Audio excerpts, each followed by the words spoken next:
নমস্কার, নন্দিনীর সাতকাহনের আরও একটি নতুন ব্লগে আপনাদের সবাইকে স্বাগত জানাই।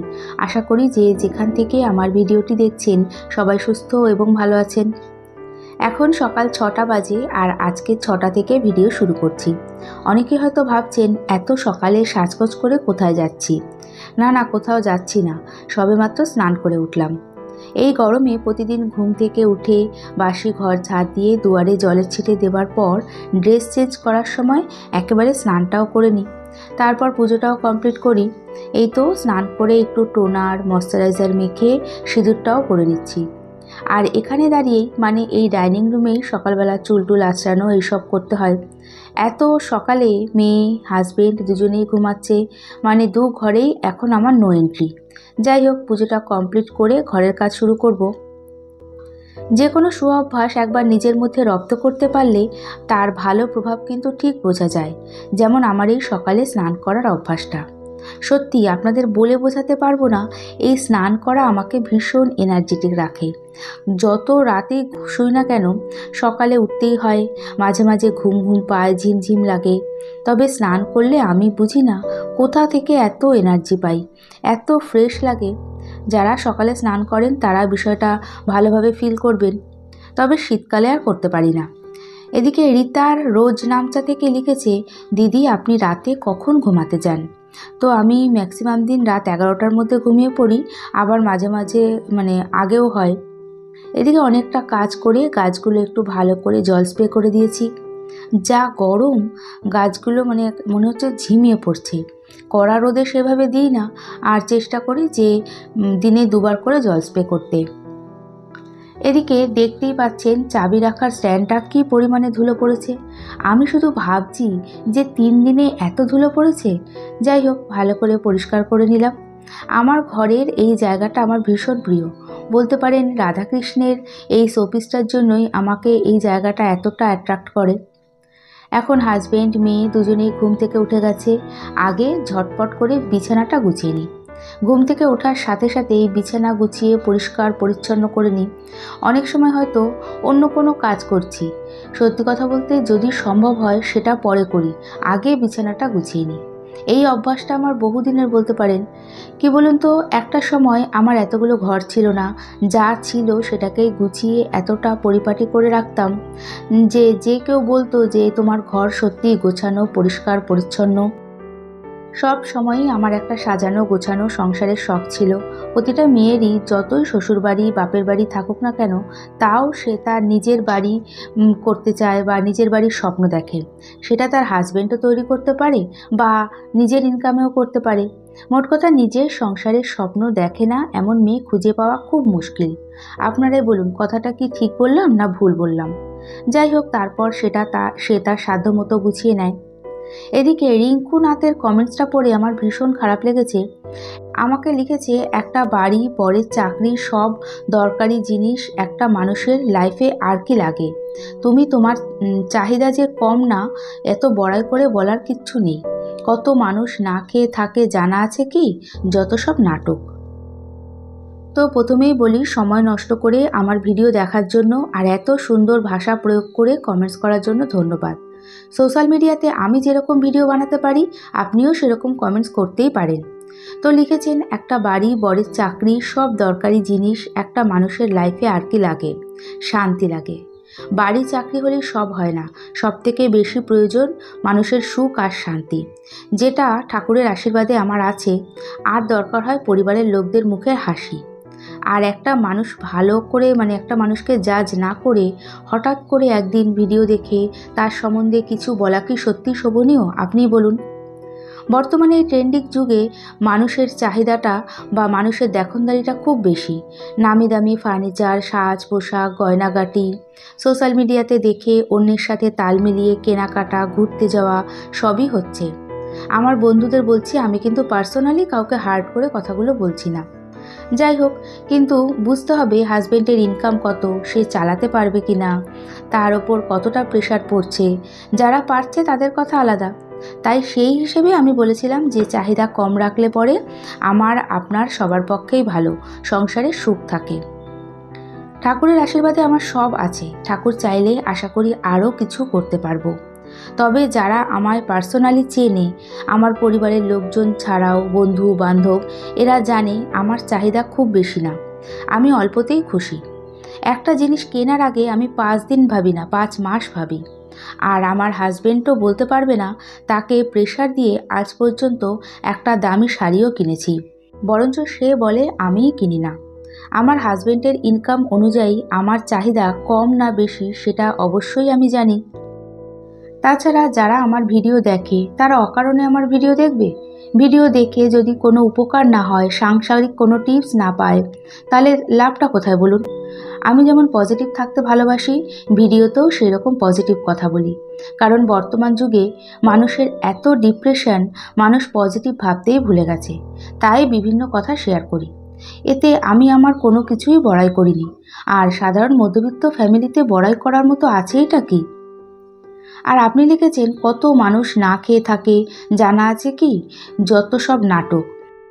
না, আমি সত্যিই এই বিষয়ে কিছু জানি না, কারণ আমি এই জগতের বাইরে থাকি। আপনি যে হাজার হাজার মানুষের খাওয়া দাওয়া ভরণ পোষণের দায়িত্ব পালন করেছেন, খুব ভালো লাগলো। গুড জব, এভাবেই এগিয়ে যান। আমি দেখেছি আমার এক সাবস্ক্রাইবার আমার আগে আপনাকে রিপ্লাই দিয়ে দিয়েছে।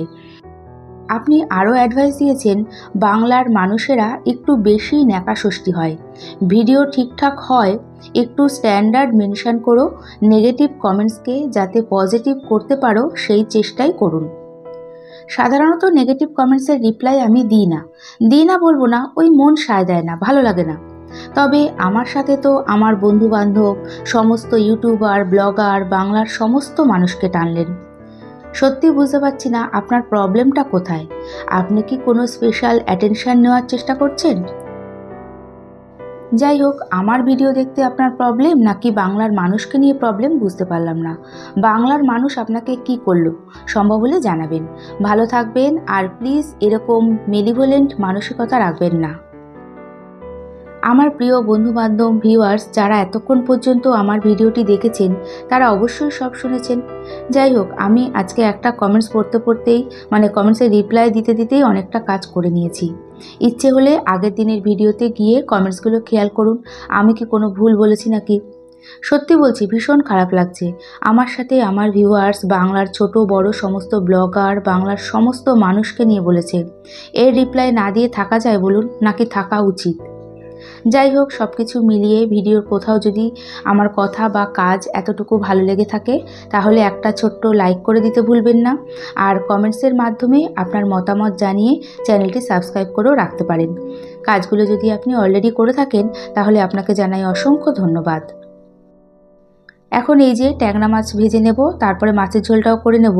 গঙ্গার এই দেশি ট্যাংরাগুলো ভাজতে গেলে অনেকটা ফোটে, তাই ঢেকে ঢেকে সাবধানে রান্না করছি। একটা সময় এইরকম মাছ ছিটে কত যে ফোসকা পড়েছে তা ভাবলেও ভয় লাগে এখন। যাই হোক, সিম্পলভাবে আলু দিয়েই মাছের ঝোলটা করব। এদিকে হাজব্যান্ড আজকে বাড়িতে, সোনা কলেজে যাবে, আর এতক্ষণে আমার সমস্ত কাজ কমপ্লিট।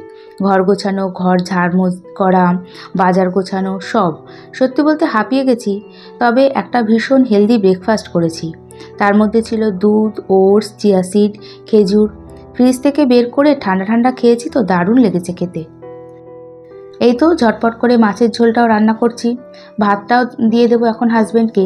এটা করলেই এখনের মতো রান্না কমপ্লিট। অনেকগুলো মাছ রান্না করেছি, আর মাছের ঝোলের সাথে দুপুরে গরম গরম পুঁই পাতার বড়া ভেজে নেব। এটা দিয়েই খাওয়া হয়ে যাবে। গতকাল একটু বিজি ছিলাম, তাই খুব তাড়াতাড়ি রান্নাঘরটা ক্লিন করেছি। এদিকে এই সমস্ত আঁশ ছাড়া মাছগুলো ভাজতে না ভীষণ তেল ছেটে, তাই ভালো করে গ্যাস ওভেন, কাউন্টার টপ সব কিছু পরিষ্কার করে নেব। এদিকে আগের দিনের ভিডিওতে দেবনাথ আইডি থেকে তুলি লিখেছে, কেমন আছো দিদিভাই, আমি রোজ তোমার ভিডিও দেখে কিছু না কিছু শিখে যাই। Thank you. আমি ভালো আছি, তুমি কেমন আছো? বেশ অনেকদিন পর কমেন্টস করলে, ভালো লাগলো। সবিতা মালাকার লিখেছে, দিদি তুমি ঘরের এক্সট্রা কাজগুলো কখন করো? প্রথমেই বলি, এক্সট্রা কাজ বলতে কোন কাজগুলো বলছো? তাছাড়া একটা সংসারের সব কাজই সমান গুরুত্বপূর্ণ। তবে যেটা আগে দরকার সেটা আগে করি, আর যেটা পরে করলে সেভাবে কোনো অসুবিধা হবে না সেটা পরে করি। তাছাড়া আমার রান্নাবান্নার চাপটা একটু কম। একটা সময় রেগুলার 8-9 জনের রান্না করতে হতো, তবে এখন সেই চাপ একটু কম, তাই কিছুটা সময় পাই। তবে রান্নাঘর অল টাইম গোছানো পরিষ্কার পরিচ্ছন্ন রাখার জন্য সময় তো একটু বেশি লাগেই। আজকে সকালে ব্রেকফাস্টের বাসন থেকে শুরু করে কোনো বাসনই মাজা হয়নি। তাছাড়া কেন জানি না আমি অল্প বাসনে একদমই কাজ করতে পারি না, প্রচুর বাসন হয় আমার। যাই হোক, রান্নাঘর পরিষ্কার করার সময় প্রথমেই আগে সমস্ত বাসন মেজে ধুয়ে পরিষ্কার করে সিঙ্কটাকে খালি করি। তারপর সমস্ত ইউজ করা কন্টেনারগুলো ভালো করে ওয়াইপস দিয়ে মুছে রাখি। তারপর gas oven, counter top detergent দিয়ে মুছে পরিষ্কার করে নিই। এই গরমের মধ্যে চেষ্টা করি যে কত তাড়াতাড়ি রান্নাঘর থেকে বেরোনো যাবে। রান্না ছাড়াও তো রান্নাঘরে প্রচুর কাজ থাকে। যাই হোক, এই তো দেখতেই পেলেন পুরো রান্নাঘর কতটা সময় নিয়ে পরিষ্কার করলাম। এখন একটা শুকনো কাপড় দিয়ে গ্যাস ওভেন মুছে নিলাম। স্টিলের যে কোনো জিনিস শুকনো কাপড় দিয়ে মুছে রাখলে বেশ চকচক করে। তারপর সিঙ্কটাও পরিষ্কার করে বাসনগুলো আগে সব গুছিয়ে রেখেছি। এখন এই তো বেশ কতগুলো লিচু এনেছিল, এবছরই এই প্রথম লিচু এনেছে। ভীষণ মিষ্টি ছিল লিচুগুলো, জানেন। যাই হোক, লিচুর থেকে লিচুর পাতা ছিল বেশি। পাতাগুলো সব পরিষ্কার করে তারপরে এই যে কটা লিচু বেরিয়েছে এগুলো একটা ঝুড়ির মধ্যে রেখে দিচ্ছি। পাতা সহ রাখলে না লিচু তাড়াতাড়ি শুকিয়েও যায়। এরপর ঝটপট করে রেডি হয়ে নিচ্ছি, একটু দরকারে ওই হাজব্যান্ডের সাথে বেরোবো। এখন ওই 11:30 মতো বাজে। ড্রেসটা আর চেঞ্জ করিনি, ফিরে এসেই তো আবার স্নান করব। এই তো একটু সানস্ক্রিন মেখে নিলাম আর লিপস্টিক দিয়ে নিয়েছি, তারপর চুলটাও আঁচড়ে নিলাম। ফিরতে ফিরতে প্রায় 1টা বেজেই গেছে। এই যে আমি বলি না, আমার ভোরবেলা ওঠার অভ্যাস আমাকে এনার্জেটিক রাখে। এখন ঘরের সমস্ত কাজ কমপ্লিট, কারণ ফিরে এসে আমার আর কোনো কাজ করতে ভালো লাগবে না। যা করব কোথাও যাওয়ার আগে, প্রয়োজন হলে আরও ভোরে উঠি। এরই সাথে আবারও দেখা হবে এই আশা নিয়ে আজকে ভিডিওটি এখানেই শেষ করছি। আর এতক্ষণ আমার সাথে থাকার জন্য সবাইকে জানাই অনেক ধন্যবাদ।